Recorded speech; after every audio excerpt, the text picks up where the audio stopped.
Welcome to Headline Buster, brought to you by The Point with me, Liu Xin. In this series, I dissect stories that are making headlines around the world and talk to my guests to compensate for the missing pieces of the puzzle. So join us, as always, in real time by sending us your comments or questions via the CGTN page on Twitter, Facebook, YouTube, or Weibo. If you're watching this live on the CGTN application, email us at thepointwithalex@cgtn.com. Let me know what you're thinking. And as usual, we start our live streaming every Friday at 11 a.m. Beijing time. So get in touch, and I just might read out your comments. Speaking of comments, well, we received some since last week's show. Some comments on social media and regarding China-U.S. relations. The first one, well, not so positive, but we'll read it just as well. So Tintin lost in America. China rose cunningly, not peacefully. It fooled the world that it was becoming an open market like West countries, and some liberal leaders fell into the Chinese trap.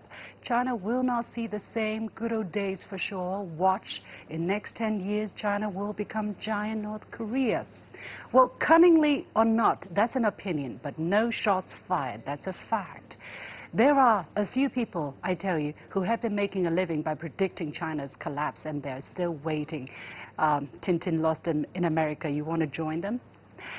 Another comment by Franklin Smith, 60, peacefully, by bullying its neighbors like Vietnam, Indonesia, Thailand, Taiwan, etc., into forcing them to accept Chinese hegemony in international waters. Well, if China would have exercised hegemony, Asia would have a different name by now. That might be called China.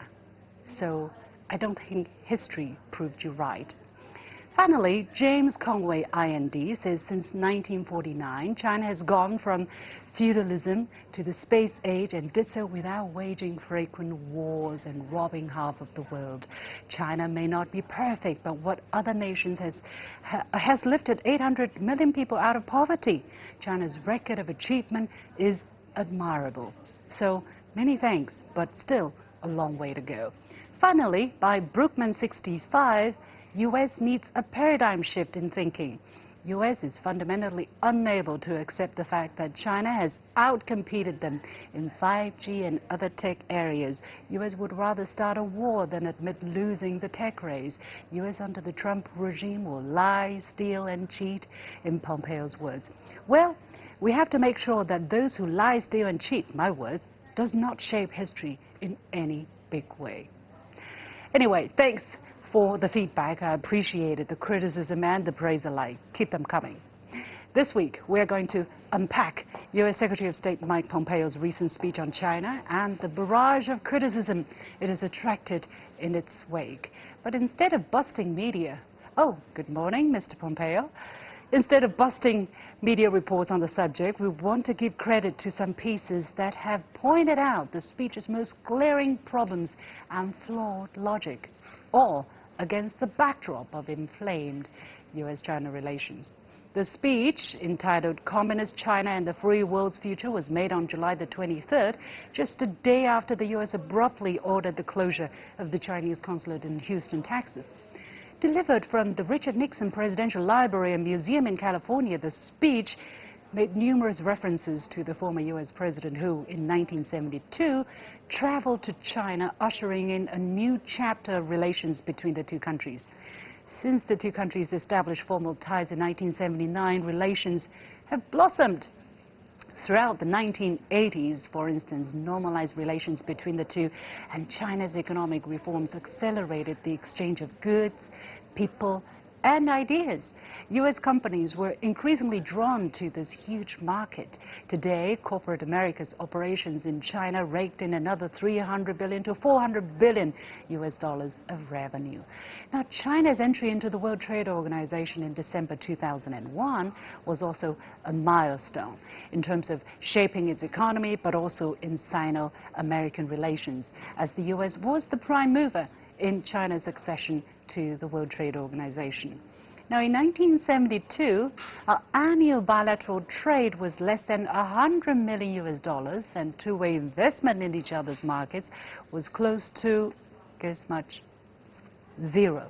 Now, today, the two countries are among each other's top trading partners. Statistics show that the U.S. trade in goods with China totaled over $700 billion in 2018.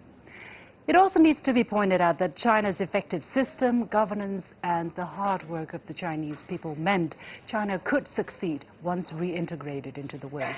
Many other countries that have had this opportunity have not made the cut. Now, China and the U.S., of course, have their fair share of differences, different political systems, language, culture, and history. But despite these challenges, the two governments have emphasized their economic collaboration and mutual benefits, which has resulted in one of the most important, if not the most important, relationship of the 21st century. A relationship that concerns not only bilateral, but also global peace and prosperity. So a lot has changed between China and the United States over the past 50 years. Now, Nixon's legacy is palpable throughout Pompeo's speech. Before introducing Pompeo, the host even noted that on Nixon's grave there's an epitaph from his inaugural address that says the greatest honor history can bestow is the title of peacemaker. But judging from the U.S. Secretary of State's speech, not to mention actions, Pompeo seems to have no interest in such an honor. Instead, he seems intent on dismantling whatever is left of the China-U.S. relationship that his predecessors worked so hard to build over the last 5 decades. Rather than partners, he cast the two countries as rivals in a quest to win over the hearts and minds of the rest of the planet. But let's listen to how he describes the relationship in his own words. Securing our freedoms from the Chinese Communist Party is the mission of our time. And America is perfectly positioned to lead it because our founding principles give us that opportunity. So aside from tired cliches like this taken straight out of the U.S. warmongering handbook, his speech doesn't reflect a clear understanding of U.S. policy toward China. Luckily, there are foreign policy experts and students of history who can shed light on the big picture, keep the importance of this relationship in perspective, and put Pompeo in his place. And there are the media outlets that have given these analysis a platform. So this week, unlike what we used to do, I want to thank some international media for showcasing the other side of the story. First up, the Washington Post on July the 25th published the opinion piece, "What Mike Pompeo Doesn't Understand About China, Richard Nixon, and the U.S. Foreign Policy." Written by the President of the Council on Foreign Relations, Richard Haas, the piece calls out Pompeo's misrepresentation of history and his failure to suggest a coherent or viable path forward for managing a relationship that more than any other will define this era. Let's listen to how Pompeo, for instance, describes the inspiration behind Nixon's China engagement. With that historic trip to Beijing, President Nixon kicked off our engagement strategy. He nobly sought a freer and safer world, and he hoped that the Chinese Communist Party would return that commitment. Well, Haas's piece starts with an outright rebuttal of Pompeo's characterization of Nixon's China engagement policy 50 years ago, that it was a geopolitical play to use China as a counterweight to the former Soviet Union and shape China's foreign policy, not its internal nature. To the opposite of what Pompeo claimed to be a total failure, the engagement efforts have largely succeeded. More importantly, the U.S. has gained immensely from the leverage that contributed to the Cold War ending when and how it did. Haas also pointed out that China has not fought a war with another country since its 1979 border conflict with Vietnam, and the Taiwan Strait has been peaceful, which contributed to the region's economic success. Haas's most resounding rebuttal of the speech is in response to Pompeo's China strategy, which he describes as bound to fail. It is not within our power to determine China's future, much less transform it, Haas said. That goes Without saying, of course, China is a country of 1.4 billion people, 5,000 years of history, guys. Now, Haas also admitted that America needs to admit its own problems when it comes to accusing China's alleged human rights record. He argues America's voice would be much stronger if we practiced at home what we preached abroad. Very salient observation. President Trump and those who worked for him have forfeited much of their credibility as democracy advocates with their repeated descriptions of the U.S. media as an enemy of the people or as fake, their attacks on the independent judiciary, and their use of federal forces to repress dissidents in our cities. Now, this is a pretty powerful indictment of the Trump administration's own human rights records, don't you think? Incidentally, an opinion piece at The Atlantic on July the 25th, written by Thomas Wright at the Brookings Institution, echoes these exact same points. Entitled Pompeo's Surreal Speech on China, the article also more pointedly exposes the speech's inherent contradictions. For example, the piece says that in his speech, Pompeo says the U.S. will organize the free world while alienating and undermining the free world. He extols democracy while aiding and abetting its destruction at home. And he praises the Chinese people while generalizing about the ill intent of Chinese students who want to come to America. Every Chinese student might be a spy. Remember some people saying that? Especially, as the opinion piece says, Pompeo has some nerve to now claim that what is upside down is right side up. Wright goes on to proclaim that Pompeo is also ultra-loyal to a president who cares not one whit for democracy, dissidents, freedom, or transparency overseas.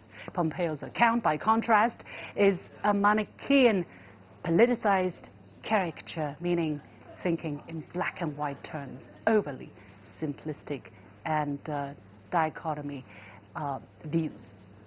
Last, we'll look at Bloomberg's opinion piece by Robert Kaplan, titled China Doesn't Want to Conquer, Just Do Business, especially with respect to Pompeo's warnings of a maritime empire. Kaplan says Pompeo claims the purpose of China's armed forces is not to protect its homeland but to expand a Chinese empire. Earlier, he used the phrase maritime empire. But Kaplan makes a good point when he says, whereas the U.S.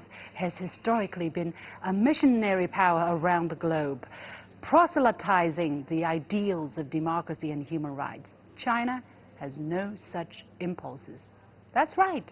China, both historically and now, has no expansion plan beyond its own territories and adjacent waters. As I said, otherwise Asia might not have been called Asia, but have been called China by now. It is important to note that all three of these pieces also criticize elements of China and its political system, and the pieces did not dismiss the idea that there are real issues China and the U.S. must address. But the overarching point is that the top U.S. diplomat could have made a far more diplomatic and useful speech at such a critical moment. One more opportunity has been wasted, or shall I say, far more damage has been done. Is he still a diplomat or an ideological crusader? One more opinion piece I want to mention, this one published in the New York Times, and it was written by a molecular biologist living in China by the name of Rao Yi, about his family's experience, true experience with COVID-19. The title goes, "My relatives in Wuhan survived. My uncle in New York did not." Now, the author talks about his family's history, some who immigrated to the U.S. and some who stayed in China, a picture that has become more interesting as coronavirus struck. The author says, "Our family has 12 members in Wuhan, mostly on my mother's side, and 6 in New York, mostly on my father's side. All my relatives in Wuhan are safe. Uncle Eric died in New York after the pandemic moved to the United States, the world's strongest country militarily, the richest economically, and the most advanced medically." I commend the New York Times for giving space to such a thought-provoking piece. Of course, the paper has been attacked for publishing this story. Pompeo called Rao Yi's view antithetical to the American way of life, and that the New York Times was propagating Chinese propaganda. Well, he simply told the true story of what happened to his relatives. What is not, then? And my dear friends, what would you call this? Listen to this. I can tell you that there is a significant amount of evidence that this came from that laboratory in Wuhan. Now, 92 days have passed since he said this on TV, and we've yet to see a single shred of evidence. Same question to President Trump, too. We're waiting for the truth from this administration. Anyway, we'll take a quick break, and when we come back, I'll talk to my guests about these opinion pieces, Pompeo's speech, and how important this moment really is for China-U.S. ties. It has to do with both you and me and everybody else. Stay with us.